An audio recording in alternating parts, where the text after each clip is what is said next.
Hello, my friends, and welcome back. Thank you very much for being with me again today.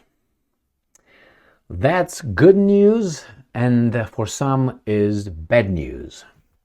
This article that I'm going to discuss comes from Reuters, and it is about 10 minutes old. Was posted 10 minutes ago, and is from today, November 21st, 2023. Let me show you. Not that one, obviously, this one. Netanyahu, Hamas leader, indicate deal on Gaza truce and hostages is close. Now, we should celebrate that no more destruction, but I can see the losers here big time, and the losers are these guys.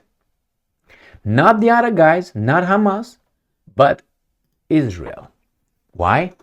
Because Israel's intention in Gaza was to destroy Hamas, was not to get to a truce. So getting to a truce with Hamas, terrorist organization, and get the hostages back, getting them back is great.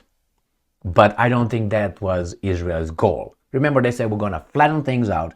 We're going to make sure that these guys are done. We're going to eradicate Gaza of Hamas, and that's it. They didn't accomplish any of that. They destroyed a lot of buildings, hospitals, civilians, Hamas, and all that. But what's going on? So the truce is good, but we obviously can see Israel losing here. Now, it doesn't mean that they are close. It means it's a done deal. And it doesn't mean that if they make a deal, they will stand by the deal. You know, we make a lot of deals, right? And then, things changed. The deal is off. What? So imagine with these high stakes over there, this deal is off immediately I suspect that if Hamas releases the hostages, Israel will just keep destroying them.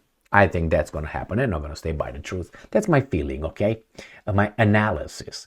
So let's go back to this article and see what they say. The leader of Hamas said on Tuesday a truce deal with Israel was close. Prime Minister Benjamin Netanyahu said he hoped for good news soon about hostages, the most optimistic signals so far of a deal that to pause the war in Gaza and free captives. What do you mean pause the war? You pause the war, get the captives, and then you restart the war? Yes, that's what's going to happen, I think. Hamas officials were close to, and I'm quoting, reaching a truce agreement with Israel, and the group had delivered its response to Qatari mediators. Hamas leader Ismail Haniyeh said in a statement sent to Reuters by his aide. Netanyahu said, "We are making progress. I don't think it's worth saying too much. Not at even this moment, but I hope there will be good news soon," according to remarks released by the Israeli Prime Minister's office. Netanyahu does not say anything about stopping the war or truce. Is the Hamas claiming that? So that's very important. It's one thing that Netanyahu says, and the other thing what the Hamas guy said. Close to reaching a truce agreement with Israel, Hamas officials said. Netanyahu said right here, he hoped for good news soon about hostages.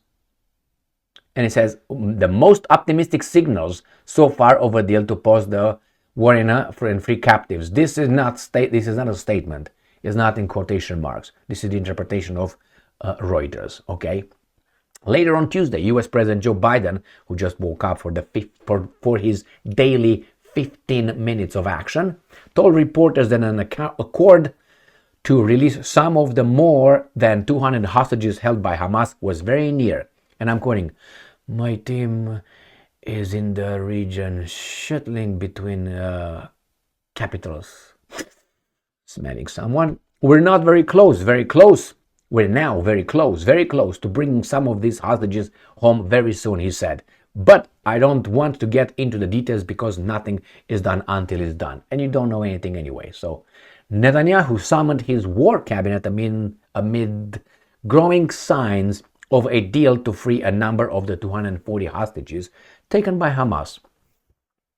A source familiar with the negotiations said Hamas would free 50 women and children, including some foreigners, while Israel releases 150 Palestinian prisoners, mostly women and minors, during a 4-day ceasefire. So that would be 4-day ceasefire, 150 versus 50. Every life is good. It says there is a tentative deal, but it is not final until everything is agreed upon, the official said. Certainly. And I'm quoting, we believe we are very, very close to having a deal. The Israelis will not agree with that. Will the deal with exchanging prisoners and hostages? Yes, that's going to happen. A temporary 4-day stop of this could happen, but there's not going to be the end of it, because Israel cannot lose like that. If Israel decides to do that, that will tell us, already we see the limitation of the war machine of the West. We've been told that West has this, the Americans have this, the greatest power, Russians are garbage. All NATO is involved, maybe minus Hungary, involved in Ukraine against the Russians, and are not destroying Russia for what, 1 year and 8 months or so, 9 months, with 11 rounds of sanctions, with military aid, with economic pressure, with political pressure, with all that.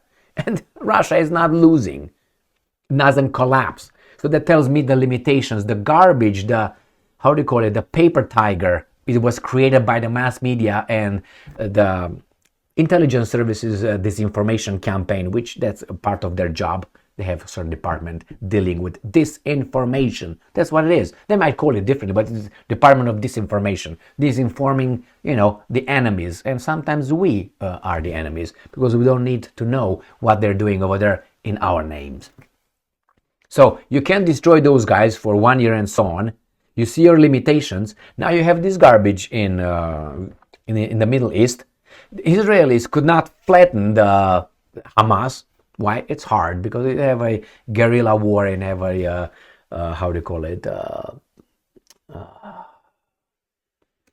can't remember, man. City war. It's not called that way. I can't remember the term. So you have and I will have to find a term. Man, and the term I was looking for is urban warfare. It's hard. It's very hard because you can have a weapon each and every window or doorway. So Israel, again, is almost, October, November. Pretty soon we're going to get to 2 months, a month and a half, let's put it this way. There's 45 days, 50 days since they started over there and they didn't eradicate Hamas. In a little enclave, you know where they are at. They're not like in a country like Canada, where you can find them wherever, this big country. Well, it's kind of in the south, but nevertheless, you have a little enclave over there with 2.3 million people that already went south, a million almost, so you get free reign. So that tells us, again, I think, the limitations of Israel again, which was considered again, blah, blah, blah, blah, and the failure of their intelligence apparatus, which again, was very strange, but whatever. So we have the limitations of the United States. It seems to show us the limitations of Israel, but they didn't say yet that they will, let me show you here in the same article. Yeah, we're going to have all this. Remember this? They will put that in our heads now. All right, but at least they tell us about this one too. But they will put that like another number from about 70 years ago or so. That again, I'm not going to go into that one. You're going to go and check out how they counted all those. Anyway, I will direct you to the Nuremberg trials for that, for the not Russian, my bad, Soviet guy in charge over there, and you're gonna see the origins. So, my friends, here it is. I don't think the Israelis will cease fire. They will complete what they say they will complete because they can't do any other way. They will show 100% weakness, and then people around will get some ideas, and those were not good ideas for Israel. So, my friends, I think it's done. The deal they will reach a deal. They will reach a deal. I'm 99% certain about that one. But it's not going to be the end of Israel trying to eradicate Hamas and whomever else they want. And the United States will keep everybody at bay. Don't do anything until these guys defend themselves. Thank you very much for being with me again today. Stay strong, stay smart, look for the truth, and be just.